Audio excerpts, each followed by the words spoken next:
Remnant 2 is a third-person Souls-like shooter with various RPG mechanics to make your character stronger as you progress.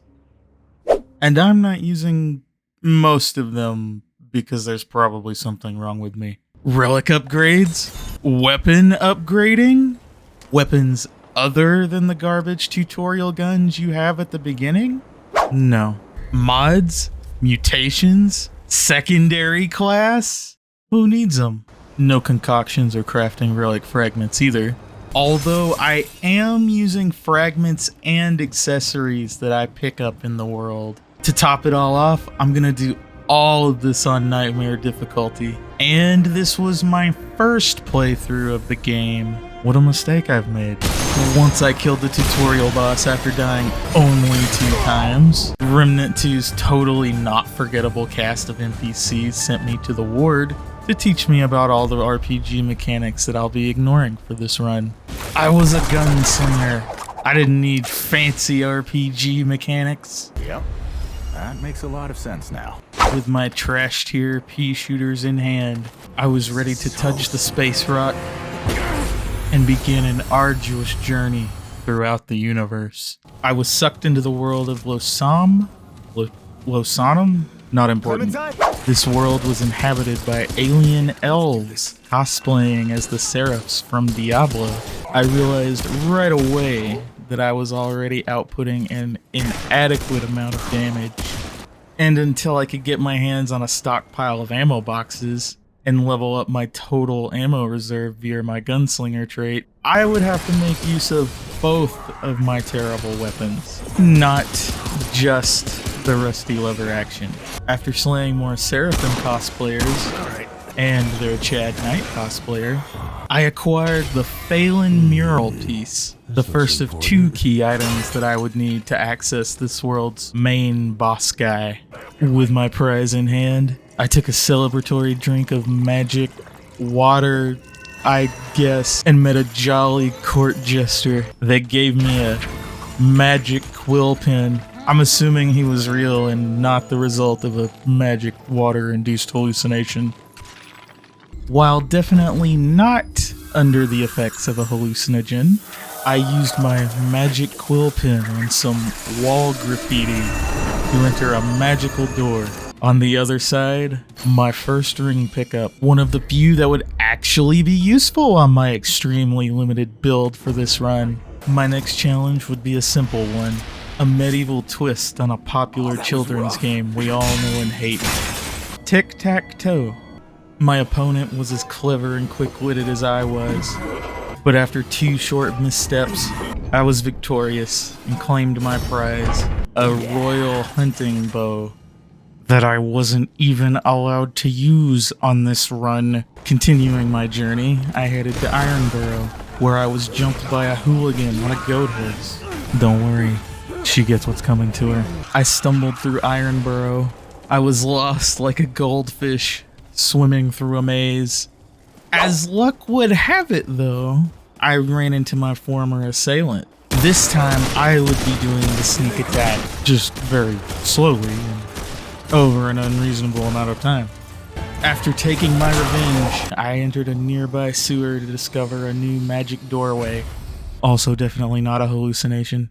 On the other side, I reunited with my jolly jester friend, and we played a card game to reach the final mural piece.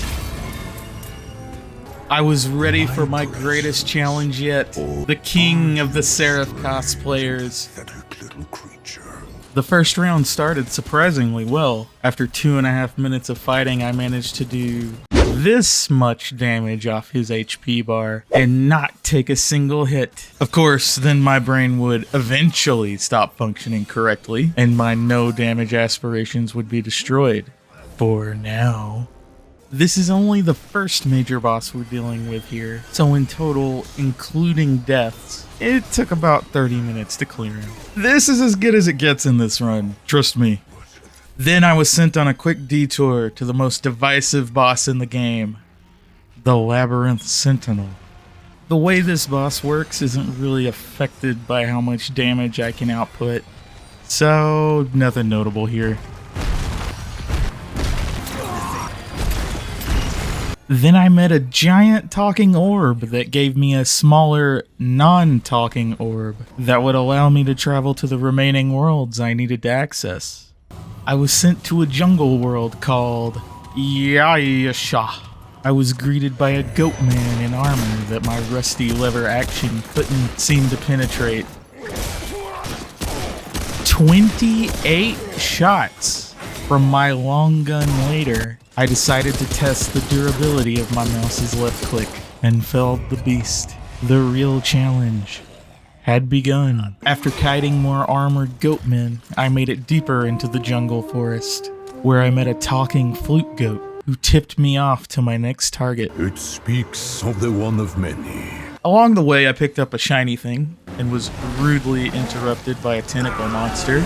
I realized pretty quickly that there was no way I was going to be able to do enough damage to take the tentacle out, at least not while the boss was above ground. So I just decided to abuse iframes to ignore the problem. After approximately an hour of failures, I had finally absorbed the boss's attack patterns through the power of osmosis, or photosynthesis.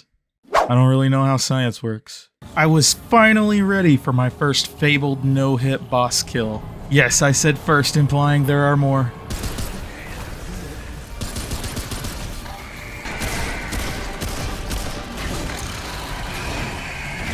After 9 minutes of avoiding tentacles like an anime girl, I was victorious.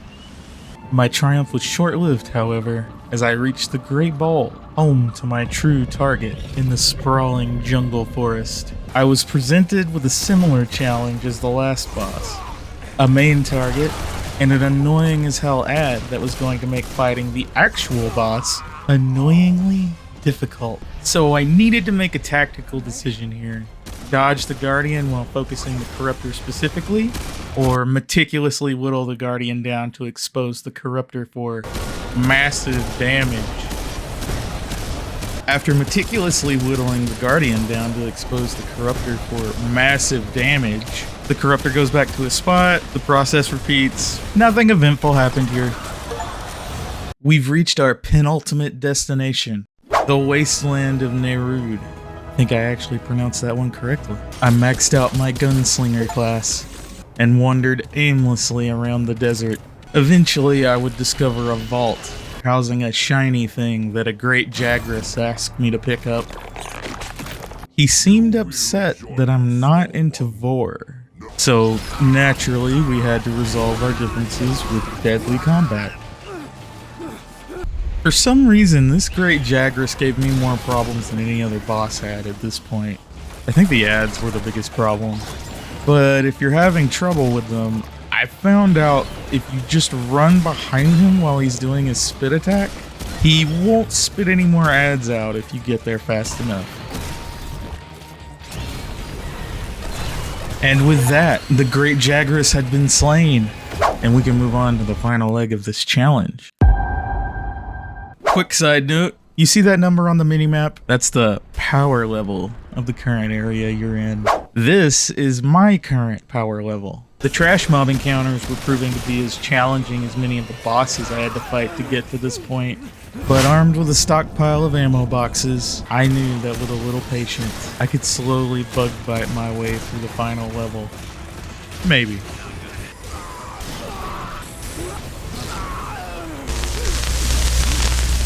And then I fought cancer. Now then, dear viewer, you might be saying to yourself, but didn't he say he got multiple no-hit boss kills on this run? yeah. To be honest, I think the trickiest thing about this boss was the glitching fake-out move he would do occasionally. Regardless, I had defeated the second leading cause of death in the world. That makes me a hero. Speaking of heroics, sometimes being a hero means understanding your limitations. In my case, not being able to do enough damage to get past a dangerous encounter. So I ran past the enemies in this area so I could get the checkpoint past them. At long last, I reached my final destination. I was ready to take on my final challenge, Annihilation. The boss filling so many casual players with grief and impotent anger. Allow me to be your champion, casuals. Live vicariously through me and experience the utter dismantling of the source of your anguish. I bashed myself against the brick wall enough. I finally learned the patterns of Annihilation. Or maybe you just need head trauma to get through this fight. I'm not sure. Regardless, I finally overcame this incredible back and forth test of stamina and secured glory for myself. And there were absolutely no surprises or traumatic experiences afterwards.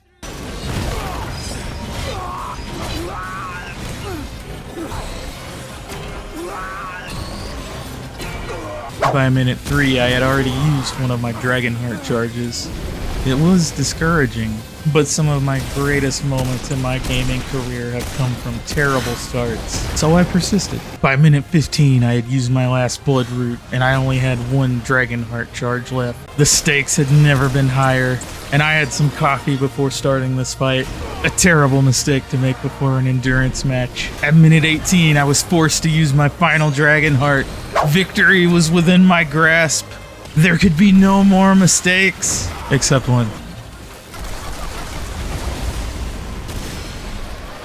And that's it. For realsies.